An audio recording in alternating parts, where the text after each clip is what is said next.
Assalamualaikum warahmatullahi wabarakatuh. Salam sehat, salam sejahtera bagi kita semua. Perkenalkan, nama saya Anji Syahmelas Pandasibaya dengan NPM 20112010251 dari kelas Strategi Operasi kelas A. Di sini saya akan berbagi tentang pembelajaran mengenai pengembangan produk dan layanan pada organisasi dan perusahaan di Learning by. Sebelum kita melangkah lebih jauh, mari kita pahami terlebih dahulu pengertian dari pengembangan produk dan layanan. Pengertian pengembangan produk dan layanan. Menurut Vandik Cipono mendefinisikan pengembangan produk sebagai strategi untuk produk baru yang meliputi sebagai produk original, produk yang disempurnakan, produk yang dimodifikasi, dan merek baru yang dikembangkan melalui usaha, riset, dan pengembangan. Nah, setelah mengetahui pengertian dari pengembangan produk, selanjutnya kita perlu mengetahui tentang tujuan dari pengembangan produk. Adapun tujuan pengembangan produk meliputi sebagai berikut. Yang pertama yaitu memberikan nilai dan manfaat yang maksimal bagi pelanggan. Kedua, mempertahankan atau menaikkan daya saing suatu produk. Yang ketiga, memberikan atau mempertahankan kepuasan produk. Sehingga dapat diartikan bahwa pengembangan produk dan layanan juga merupakan strategi pengembangan perusahaan untuk memperoleh keuntungan kompetitifnya. Adapun ketiga hal tersebut dapat dicapai melalui memodifikasi produk ataupun layanan yang sudah ada pada suatu perusahaan. Selanjutnya, kita akan memahami mengenai tiga unsur pengembangan produk dan layanan. Adapun tiga unsur pengembangan produk dan layanan yaitu yang pertama yaitu inovasi, yang kedua ada desain, yang ketiga ada kreativitas. Selanjutnya kita akan memahami tentang pengertian tentang inovasi. Inovasi produk dapat diartikan sebagai upaya yang dilakukan oleh para pelaku usaha untuk memperbaiki, meningkatkan, ataupun mengembangkan produk yang sudah diproduksi oleh perusahaan. Adapun tujuan inovasi produk tersebut yang pertama yaitu untuk meningkatkan kualitas, memenuhi kebutuhan pelanggan, ataupun menaikkan citra perusahaan di mata pelanggan. Nah, selanjutnya kita akan memahami mengenai makna tentang desain. Desain produk merupakan sebuah proses merangkai suatu produk sedemikian rupa secara terperinci dengan kreatif dalam hal mengidentifikasi dan memenuhi keinginan pelanggan untuk mendapatkan peluang ataupun keuntungan pasar. Adapun tujuan dari desain produk adalah yang pertama meningkatkan kepuasan konsumen, kedua meningkatkan penjualan suatu produk, yang ketiga meningkatkan kualitas perusahaan, yang keempat membantu perkembangan bisnis. Selanjutnya kita akan memahami tentang kreativitas. Melihat perkembangan teknologi dan persaingan yang semakin ketat dalam dunia usaha, menuntut wirausahawan untuk tampil lebih kreatif. Kreatif di sini adalah kemampuan untuk menuangkan ide dan gagasan baru melalui berpikir kreatif untuk menciptakan suatu hal yang bermanfaat, berdaya guna, ataupun yang dapat menyelesaikan masalah. Nah, setelah memahami ketiga hal tersebut, kita perlu mengetahui tentang pentingnya pengembangan produk. Tujuan dari pengembangan produk yaitu untuk memberikan nilai maksimum bagi para konsumennya. Selain itu, pengembangan produk penting bagi perusahaan untuk memenangkan persaingan melalui pengembangan produk yang inovatif dan efektif. Sehingga apabila perusahaan memiliki pengembangan produk dan layanan yang efektif, kita dapat melihat dari reaksi para pelanggannya. Apabila para pelanggannya memiliki tanggapan yang positif dan terikat kepada produk dan layanan tersebut, maka dapat dipastikan pengembangan produk dan layanan pada perusahaan tersebut sudah berjalan dengan baik. Nah, setelah mengetahui pentingnya pengembangan produk dan layanan, selanjutnya kita akan mempelajari tentang proses pengembangan produk dan layanan. Adapun proses pengembangan produk dan layanan terbagi menjadi 6 bagian, yaitu pembuatan konsep, penyaringan konsep, desain awal, evaluasi, prototyping, dan mengembangkan proses operasi.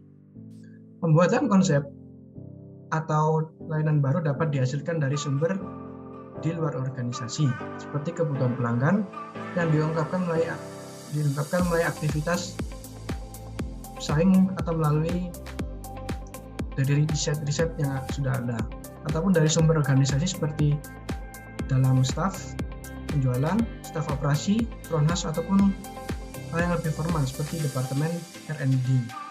Yang kedua adalah penyaringan konsep. Tidak semua konsep ataupun varian sebuah konsep memiliki potensi yang dikembangkan hingga dapat diluncurkan di pasar besar. Tujuan dari tahapan penjaringan ini adalah untuk mengambil aliran konsep yang muncul dari proses pengembangan dan mengevaluasinya. Selanjutnya adalah desain awal. Pekerjaan rinci pada desain awal ataupun produk dan layanan. Hal ini termasuk mendefinisikan apa yang masuk dalam produk dan layanan. Hal ini membutuhkan pengumpulan informasi tentang hal-hal seperti bagian-bagian komponen apa yang akan disusun dalam suatu desain awal suatu produk ataupun layanan. Yang keempat adalah evaluasi.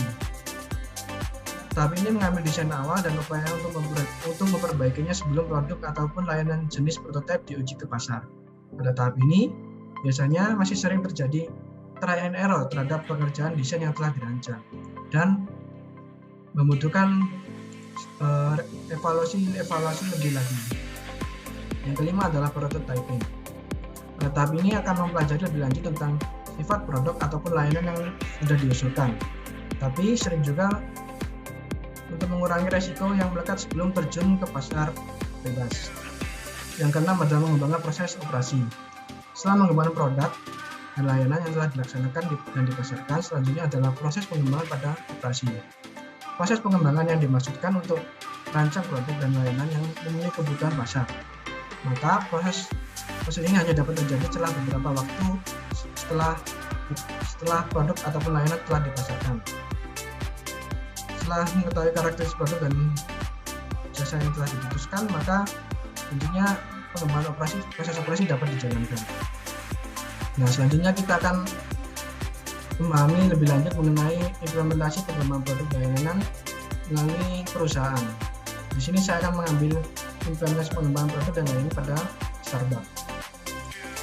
Seperti yang kita tahu, Starbucks merupakan kedai kopi yang telah mendunia. Starbucks memiliki visi dan misi, yaitu untuk membuat Starbucks sebagai merek yang paling diakui di dunia dan menjadi perusahaan internasional dengan nilai-nilai dan prinsip bahwa karya bisa dibanggakan. Perusahaan memiliki visi di mana Starbucks akan menjadi kedai kopi yang terkenal dan menjadi yang paling dihargai dan dinilai merek paling positif oleh seluruh lapisan masyarakat di dunia. Nah, tentunya kita akan memahami lebih lanjut mengenai inovasi produk pada Starbucks. Inovasi produk pada Starbucks, kita ketahui bahwa Starbucks memiliki banyak sekali menu-menu yang mereka tawarkan. Starbucks menggunakan strategi diferensiasi untuk membuat kita tertarik untuk mencoba berbagai menu yang ada di dalamnya. Bahkan di sejumlah negara, Starbucks juga mengkolaborasikan rasa lokal dengan internasional. Contohnya adalah Starbucks di Jepang yang menyediakan menu 47 Jimoto Frappuccino yang menghadirkan cita rasa dan filosofi menarik yang ada pada setiap menunya. Hal ini dapat kita lihat dari berbagai banyak menu-menu yang telah ditawarkan Starbucks, mulai dari snack, kopi, soft drink, dan lain-lainnya. Selanjutnya kita akan memahami pengembangan pelayanan pada Starbucks. Tidak hanya produknya saja yang terkenal, pelayanan pada Starbucks juga dikenal sebagai pelayanan yang terbaik di dunia. Hal ini dikarenakan adanya strategi pengendalian yang terus-menerus dilakukan oleh Starbucks terhadap karyawan maupun tempat usaha mereka. Pada pelayanan sumber daya manusia, Starbucks selalu membangun emotional connection terhadap para pengunjungnya. Seperti salah satu contohnya yang terlihat sederhana namun besar efeknya pada karyawan yang diberikan kepada staf kepada setiap pelanggannya yang akan datang di gerai Starbucks terdekat. Yaitu setiap barista ataupun staf akan menanyakan nama suatu pelanggan satu persatu dan terjadilah perbincangan yang membuat pelanggan terasa istimewa dan spesial. Selain itu, Starbucks selalu berfokus kepada kepuasan pelanggan yang diwujudkan dengan menyediakan tempat yang spesial dan nyaman. Selain itu, bahkan saat acara istimewa seperti ulang tahun, Starbucks akan memberikan menu khusus secara gratis bagi para pelanggannya. Adapun Starbucks memberikan Starbucks Reward pada pelanggan setianya yang bergabung dalam member, yang mana setiap pembelian yang dilakukan oleh pelanggan yang sudah terdaftar menjadi member akan mendapatkan star yang bisa dapat dikumpulkan kemudian ditukarkan menjadi reward. Kesimpulannya, Starbucks memiliki pengembangan produk dan lain-lain sudah cukup bagus dan menarik, sehingga